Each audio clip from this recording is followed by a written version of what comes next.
Hi viewers, అందరికీ నమస్కారం. Welcome to Sravya's recipes. ఇవాళ మన రెసిపీ చింతపండు పులిహార. అయితే ఈ రెసిపీ ఎలా చేయాలనేది చూద్దామా. మరి ఇక ప్రాసెస్ స్టార్ట్ చేద్దామండి. ఆయిల్ పోసానండి. ఇప్పుడు కొంచెం నెయ్యి వేసుకుంటున్నాను.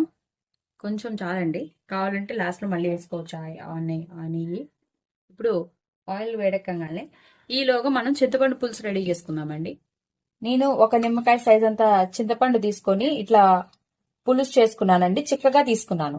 వాటర్ కలుపుకొని చేసుకొని నానబెట్టుకుంటే చిక్కదనం వస్తుందండి. ఇలా పులుసు తీసుకొని ఉంచుకున్నానండి. ఇప్పుడు మనకి ఆయిల్ వేడెక్కిందిగా చూద్దాం. ఇప్పుడు ఒక స్పూన్ తాలింపు గింజలు, పచ్చిపప్పు, శనక్కాయ గుళ్ళు వేసానండి. అవి గోల్డ్ షేడ్ వచ్చేదాకా వేయించుకుందామండి. కొంచెం కరివేపాకు వేసుకుందామండి. మంచిగా ఒకసారి కలిపించుకుందాం. తాలింపు ఇంకొంచెం వేగాలండి. ఇప్పుడు మనము పచ్చిమిర్చి వేసుకుందామండి.